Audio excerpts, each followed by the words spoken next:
Oldsmobile. You can go as far as you like with me in my merry Oldsmobile. Hello, and welcome to the Tech Dirt Podcast. I'm Mike Masnick. First off, for those of you who were concerned with the ending of last week's podcast, I did, in fact, get my car back from the folks at Lux, though it took them way longer than the promised 15 minutes. Still, it was an interesting experience all around, and I've been thinking more and more about the whole concept of the on-demand economy and what it means.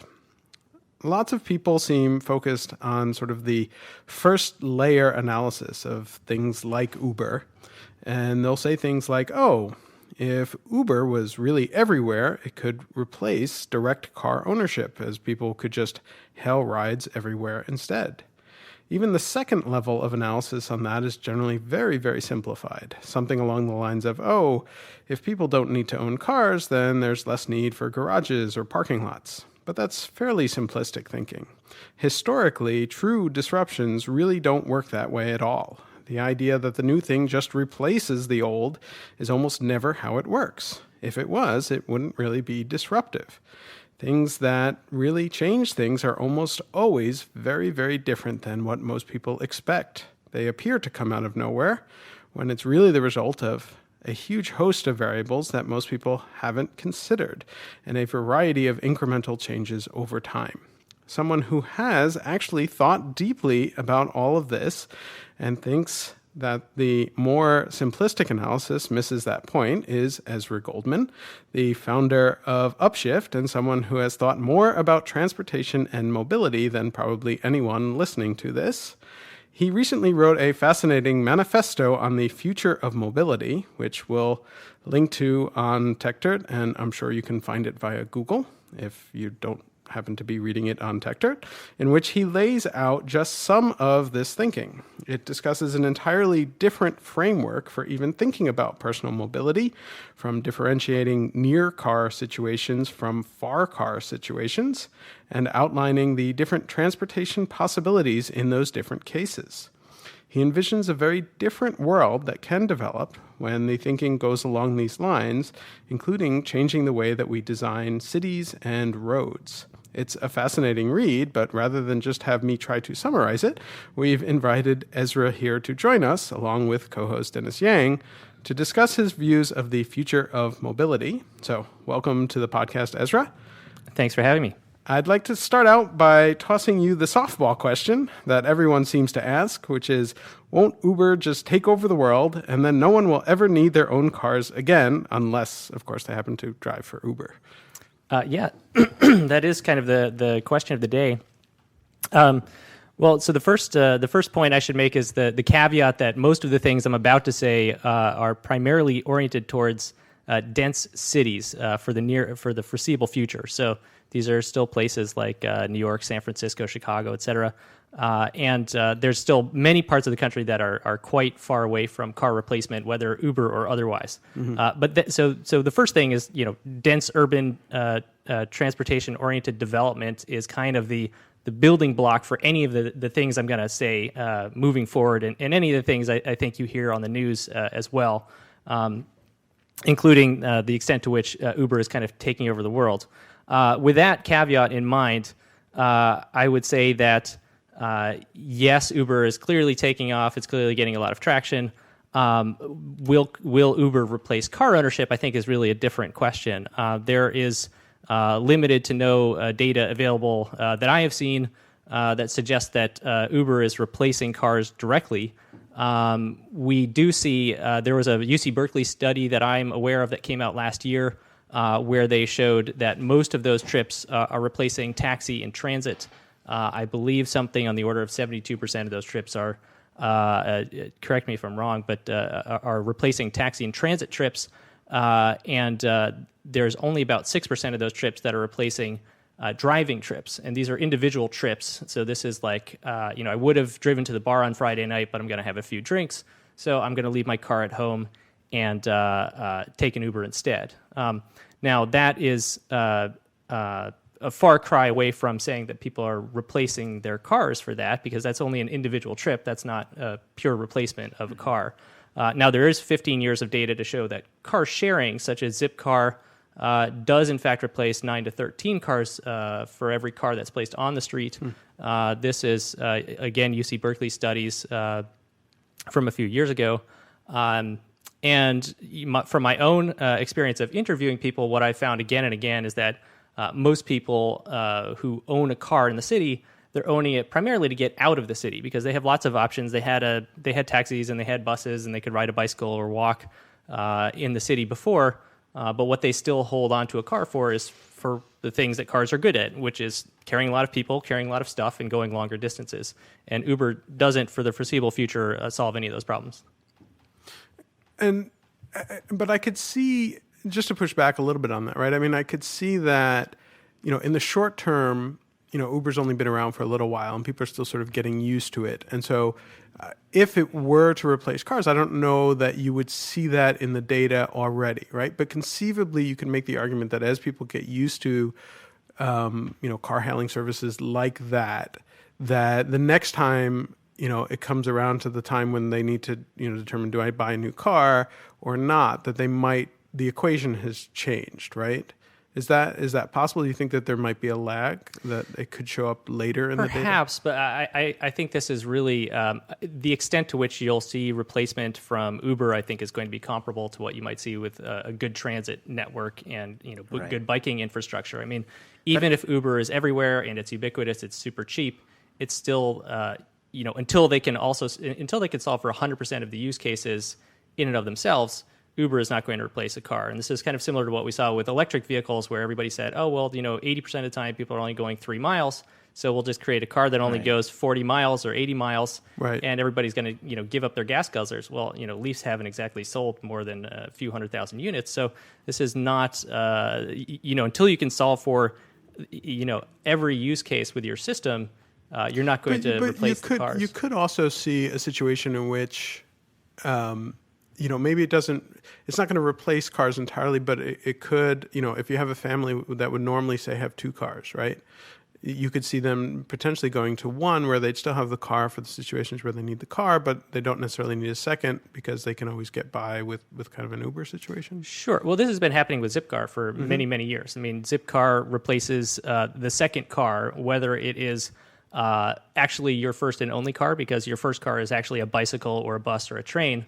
Your second car is effectively the thing that you need once in a while to do that edge case that I said of shopping or longer trips. I think that the argument is a little bit, it's what's really going to end up happening, and even what is happening today, is Uber doesn't exist in a vacuum. And I think that there's a bit of a mistake that we're coming from this kind of silver bullet solution where, we have this hammer, which is a car, and everything we look at as a nail, which is a trip type of various kinds. And we're used to solving every problem with one solution. And so then this new thing comes along and it's super cool and it's, hit a button and get transportation when you need it. And we think, aha, this is going to be the thing that solves the problem of mobility. And I think that's really a bit of a false way of looking at it. I think that the more correct way of looking at it is to say, look, there's going to be a mixed, a multimodal integrated network of solutions, one of those solutions being Uber, and Uber is going to be really, really great for certain things. And then there's going to be all these other things that also work. I mean, walking is a mode of transportation that's not going away anytime soon. Right. And walking is still going to be a better solution for certain trips than Uber, no matter how awesome Uber is. Right. Less than a half a mile, it's probably still a better idea to just walk out the door, right?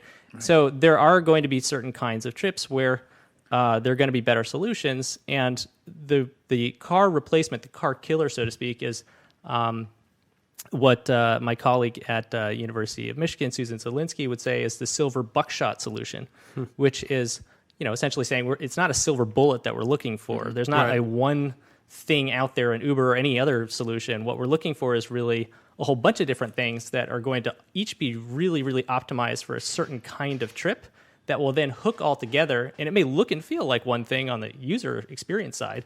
Just like when you open up your app, there might be 50 different things on the back end. They're all hooked together that make it look like it's just one thing to the user. Right. But on the back end, there's actually a whole bunch of different things going on, and I think that may happen. But it may be called Uber in the end if they end up being sort of the single aggregator. It might be Google, it might be anybody.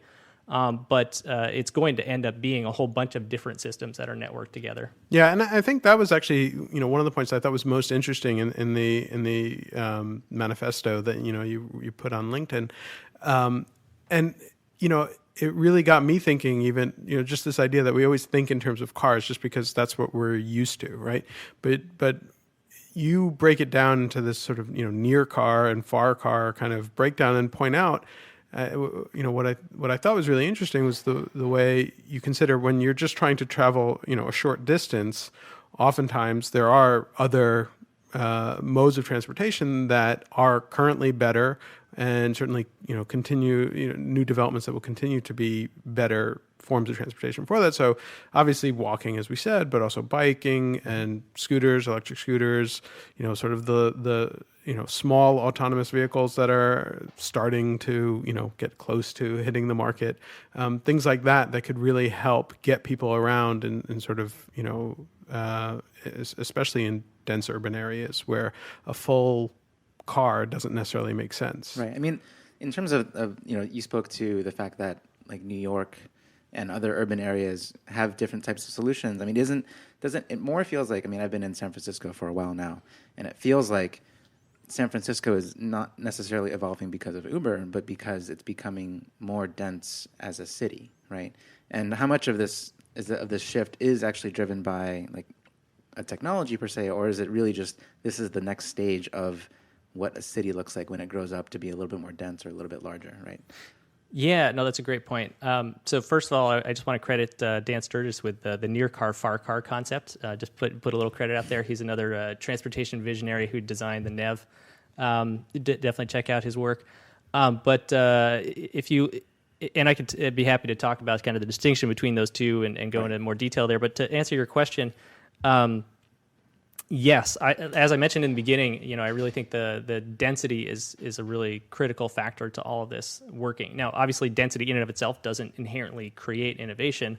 But if you just look at any data that's been leaked about Uber, you look at Zipcar's penetration, you look at pretty much any transportation service, pull up, some small town in Iowa, maybe they have Uber, but there's going to be like 3 cars on there if they even have it. But if you pull up any sort of significant large city in America, you'll definitely see a lot more penetration. But Uber could actually be a better solution for communities that are less dense, because I was actually talking to Mike yesterday about he lives out in the peninsula, and it's actually really he didn't even think about using an Uber. Right. And my parents who live out of the city are using Uber more and more now because it's actually more efficient than calling a cab, or like public transportation is non-existent when you're out of a city. So I do wonder if like Uber as a technology is providing more of like the urban type solutions for suburban areas even, right? Yeah, I think to the extent that it's profitable, people will get on the platform and they'll do it. And so then it's just a question of how long do you have to wait for that ride, and how many drivers are there, and what kind of surge pricing is there. But certainly you will see it in lower density areas.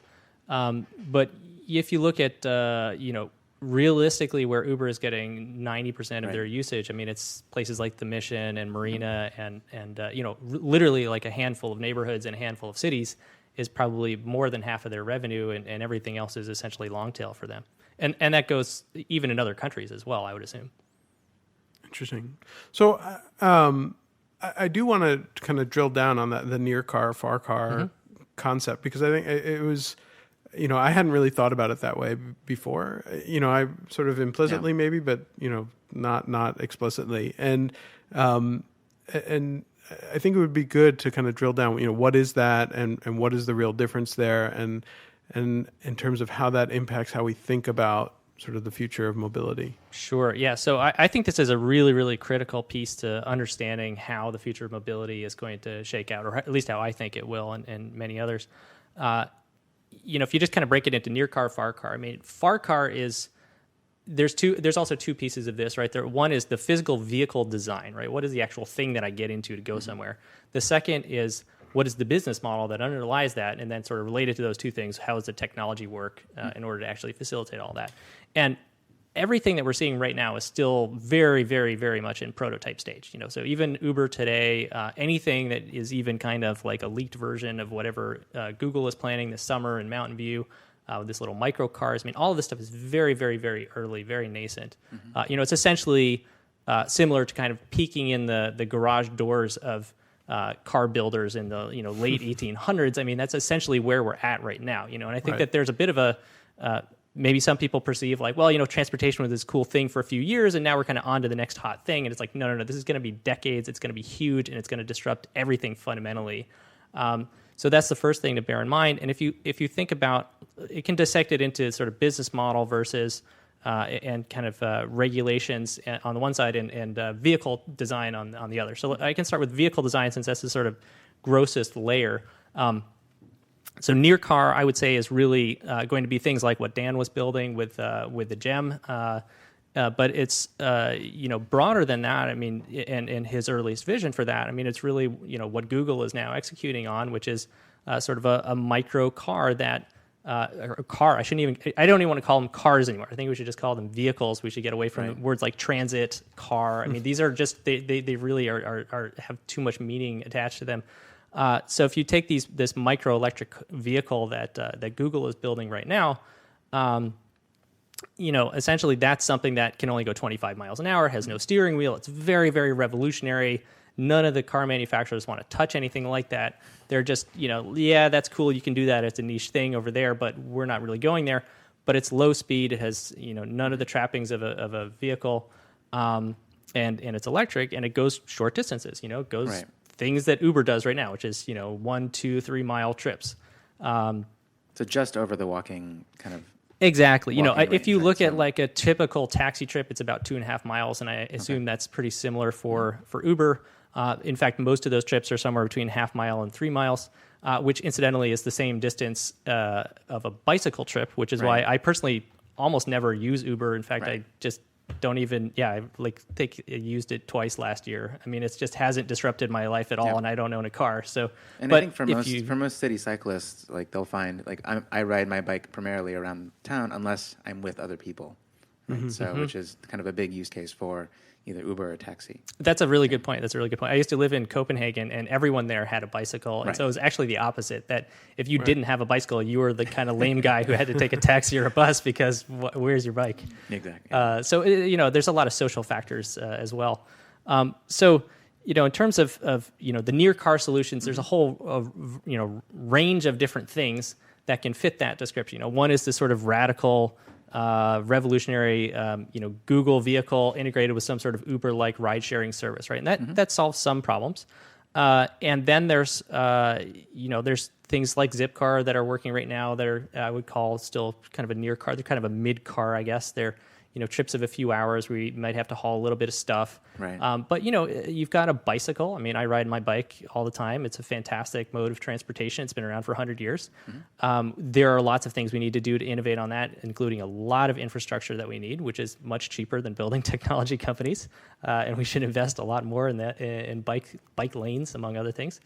But there's also cool startups like Faraday that are, trying to build, kind of new mobility solutions that are electric bicycles. There's companies like Lit Motors that are doing these kind of really crazy gyroscopically balanced two-wheeled Jelly Bean vehicles. Yeah, the boosted boards are good. I think there's a lot of kind of this range that are enabled by electronic technology. Yeah, it's interesting because I remember I guess about 15 years ago now when the Segway was first announced, right? And there was all this hype about it, and one of the quotes that was mentioned, I forget who said it. Bezos, but I think it was Jeff Bezos. His quote was basically, "They'll re-architect cities around this invention." Around Ginger. Ginger was right, the code name for the Segway. And of course, that didn't happen because it doesn't look cool. Well, that's part of it. There were a few reasons, but one of the arguments beyond the fact that it looked incredibly dorky, could be the fact that was the Segway just 20 years too early, right? I mean, you're talking about all these other things, and you're like, well, those were the same arguments that people were making about the Segway. It was just 15 years ago. Yeah. And so I would kind of wonder if, maybe could have just been ahead of its time, and dorky. Maybe, but and dorky. Yeah, no, I agree, and there's a few points there. I mean, also a shout out to Scoot. It's also doing shared electric scooters, and there's bike share. There's a whole bunch of different things that that kind of fill in this near car solution, and I think each one is really optimized for a different kind of trip. Like you said, if you're your friends could also get a bike share, for example, if you have a few friends. So there's a few different ways to solve that, And Car2Go is another one. Car2Go is another one I would one bill up. as a near car solution. I mean, Yeah. you could take it a longer distance, but it's not really optimized for that. Do people know what? Do you want to just give? Yeah, I mean, a quick. Car2Go is one of my favorite kind of, transportation solutions. That I think in the States they launched in Austin first. So when I was there for a while, that was my primary mode of transportation, along with my bicycle. And basically, it's essentially point-to-point car rental for one trip. So you use your RFID card and you log into your car and you drive to wherever you're going and you log back out of your car. And in Austin, you could just park it on the street anywhere that was legal, and that was it. You were done. And they had an app that directed you to the nearest Car2Go. And Right. So to some extent, it's like Zipcar, but whereas Zipcar, you had to have you have to reserve it, and there were return it. specific Yeah. parking lots that you had to bring it back to. You pick it up from, you bring it back to. Whereas Car2Go, Yep. you could just walk down the street, see one of the cars that were sitting there, and basically take it, Right. go wherever you want, and leave it. It felt amazing. Like I would basically hop in a car to go, drive to the grocery store, do my shopping, and it'd only be like half an hour later, and the card that I took disappeared. Right. So in that half an hour window that I was doing my shopping, someone else came and took the car, which is amazing from a utilization standpoint.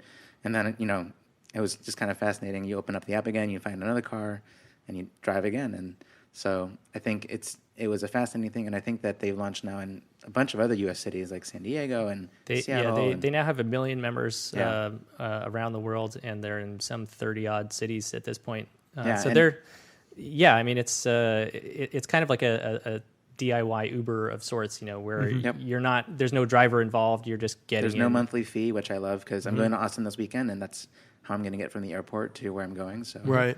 And you could see where the whatever Google vehicle thing could be a kind of solution like that, right? Where you could you hop deploy into a that. car, you log in, log out. So And I think it's it's useful to think about these from a trip type perspective, right? And I think that that helps to kind of clarify these things, right? You've got these kind of shorter, and it comes down to you've got your commute trip is one real clear thing. It's like you're going the exact same place every single day, twice a day. That's one kind of thing, and you've got services like Chariot and Leap, Via Bridge, a whole bunch of services that are trying to kind of do that better.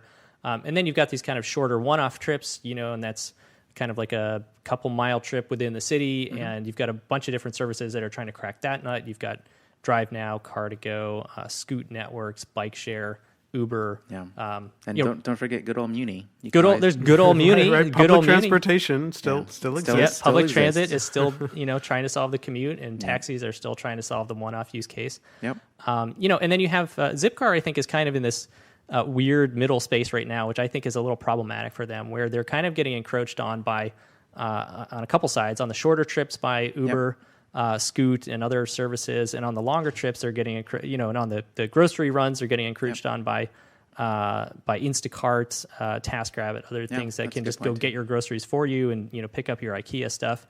And so they're kind of getting squeezed. And I think that the space that I see the opportunity and why I'm starting Upshift is really kind of the longer trips. Is when I when I was talking to people and saying, what is the problem that you need to solve that you still have a car for?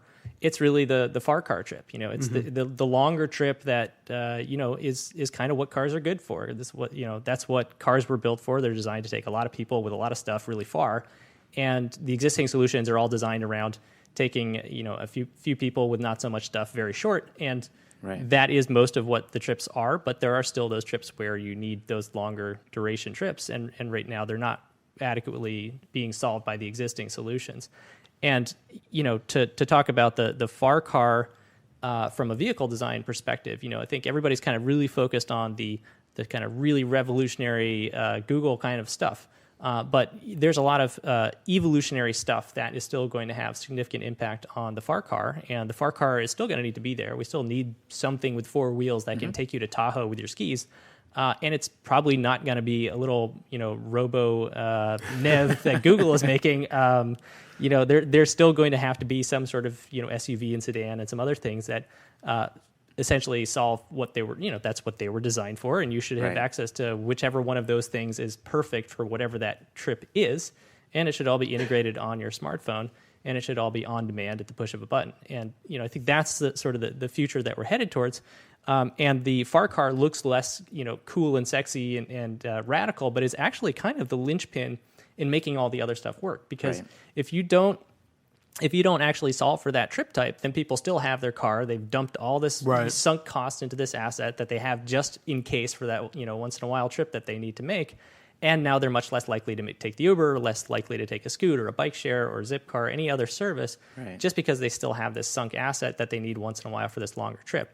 But if you can get them to, use a FAR car solution and finally have access to 100% of their use cases through this system, now they can start saying, oh, well, let me check out this new service and that new service, and let me see which one works for me, and figure out how to stick them all together into a sort of car replacement package that works. Right. But until they've given up the car entirely, they still have $9,000 a year in sunk costs, which are just make it much less appealing to do anything. Right.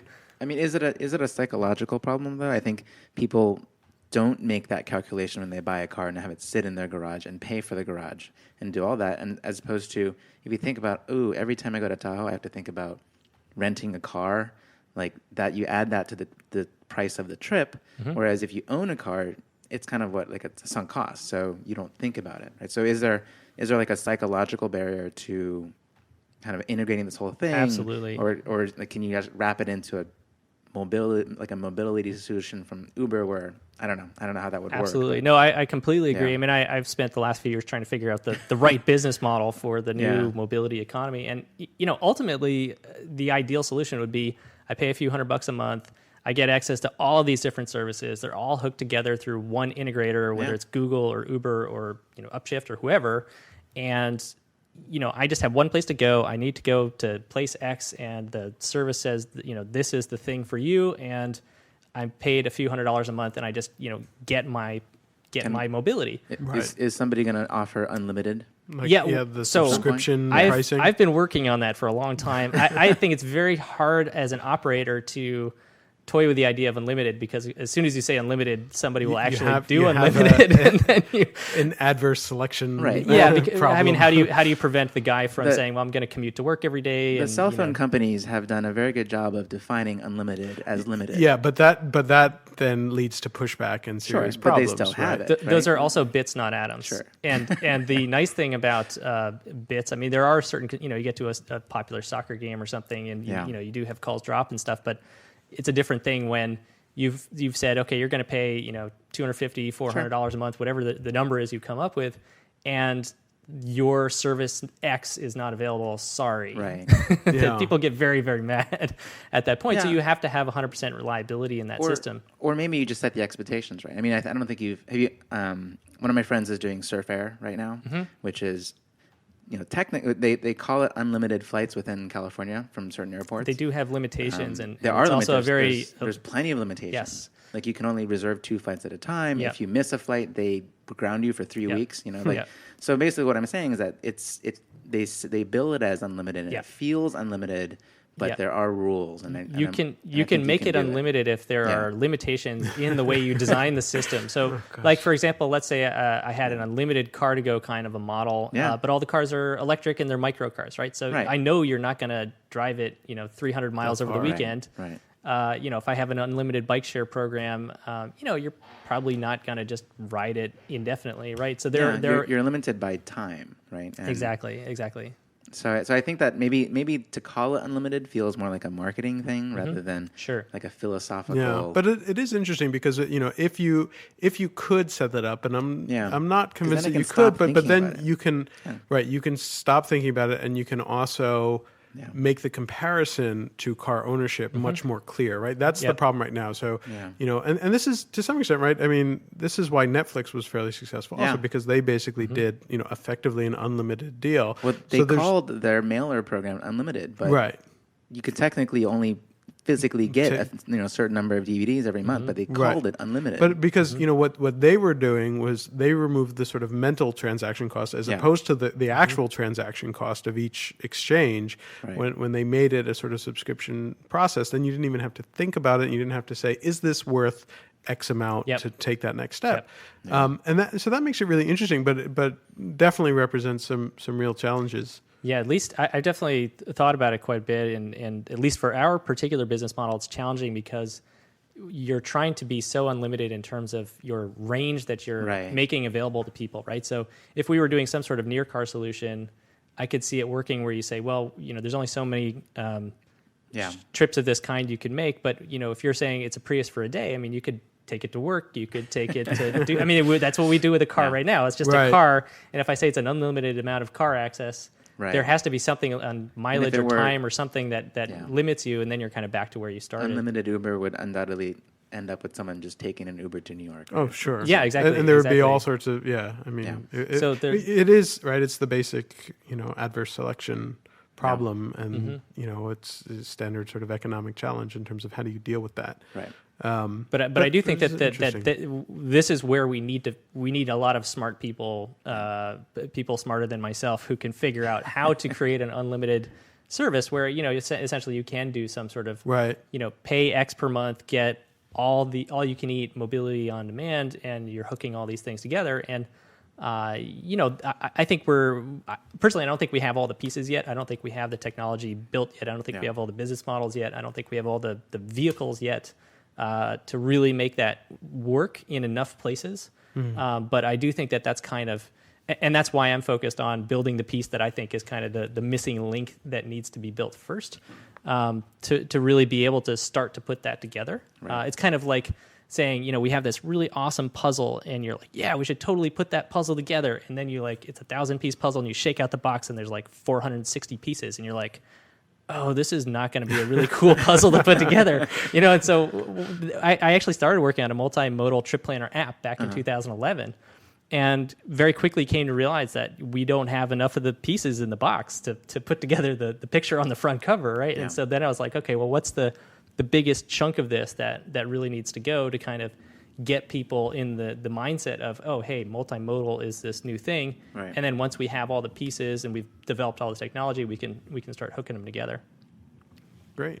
So one last thing that that was in the piece that you wrote up that I wanted to just dive into real quick, and then we'll sort of finish up today, was that you do discuss kind of rethinking how you could architect some city infrastructure and kind of road infrastructure in a world where you do focus more on sort of the near car trips and the idea of having more bike lanes, but you go beyond that, right? So bike lanes is something that people talk about all the time, but you also talk about having sort of another lane for slower, small electric cars and things like that. So do you want to just sort of discuss sure. that a little bit? Because I thought that was really interesting and kind of a different concept that I haven't really heard anyone else talk about. Sure. Yeah. I mean, if you look at the price of real estate in San Francisco, I mean, I don't know what the dollar is per square foot, but it's very, very high.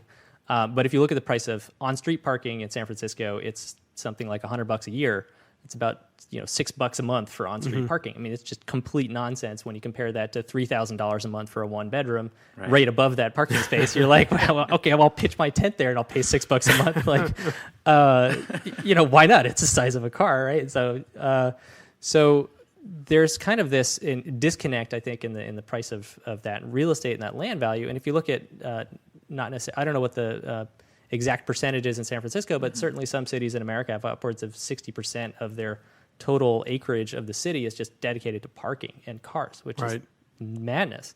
And if you look at San Francisco, there's 280,000 parking spaces on street. I'm not even talking about garages or private garages or anything, but just on street parking. And that's an area the size of Golden Gate Park. Now, if I were to get up and say, hey guys, let's solve the parking problem, we're going to pave over Golden Gate Park and we're just going to put a huge parking lot there, people would shoot me tomorrow, but if you did the exact opposite and you said, well, we've got a Golden Gate Park worth of public land that is the park of the 21st century, hey, let's unpave it all and turn it into the Golden Gate Park of the 21st century, I'd also get shot. And politicians people don't like change. They particularly don't like you taking their parking away, because parking is this really, really touchy thing. And you asked earlier about what is kind of the one big driver, why didn't Segway take off 15 years ago, and why is all this stuff happening now? I really think that a lot of this stuff is solving parking problems, which is, again, why I said this is, more for dense urban areas. And if it's solving a mobility problem, then you'd say, well, how come Uber isn't taking off in, small cities in the middle of the country? It's because they've got 3 parking spaces for every car. You don't need to there's no problem that's being solved there. Yeah. Whereas in a city like San Francisco, where it's hundreds of dollars a month for a parking space, and parking is always very difficult, you're, as much as anything, you're solving a parking problem by taking an Uber as you are solving a mobility problem. And if you look at that street parking, you say, wow, just next time you walk down the block, look at all the cars parked there and say, if we didn't have all these cars here, what could this be? And your mind can go pretty wild. You say, well, there could be bike lanes. This could be a dedicated express bus lane. This could be a wider sidewalk that we put cafes on. We put in these parklets that are coming in now. Yeah. It could be a whole host of things.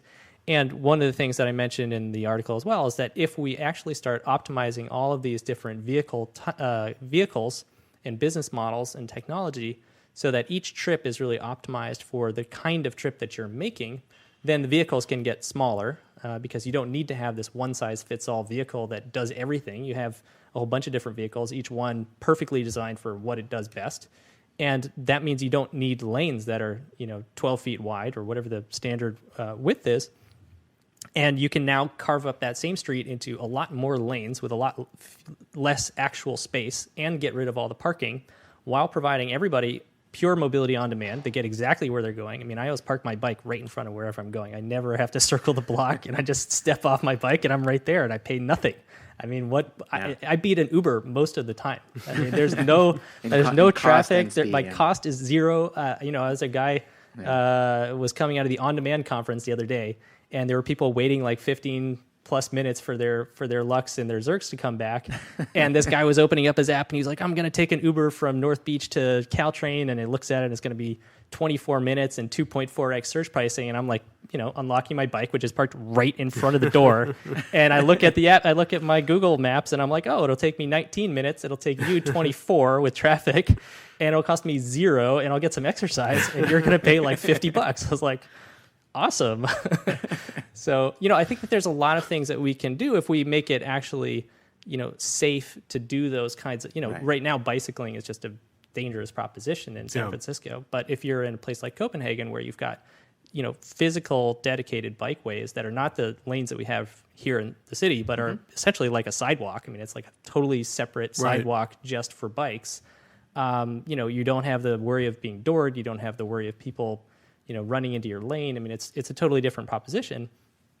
And if we start rethinking what the street could be, I think we could get vastly better throughput with vastly fewer cars, but maybe more vehicles overall, but fewer cars as a whole.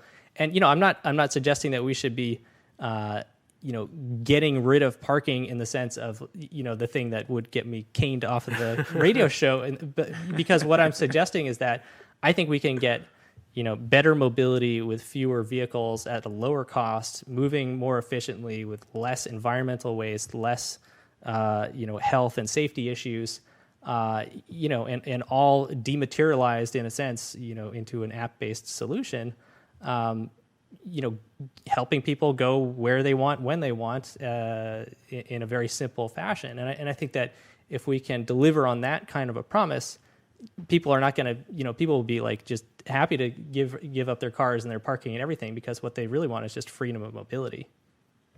Yeah, it's a really, really interesting thought. And since I read that part of the article, like that's, one of the parts that really stuck with me and that I've been sort of churning around in my head, because it's just something that's different that people haven't really thought about.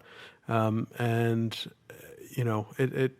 think that's a really good way to conclude this podcast, just because I think it's really interesting and different, and those are the kinds of solutions that I like thinking about and hearing about. So, Ezra, thank you very much for joining us. We're going to have you back again next week. We're going to be discussing something different but related. But thank you for everyone who's listening, and we'll be back next week. Great. Well, thank you for having me. All right. Bye. Young Johnny Steele has an Oldsmobile. He loves a dear little girl.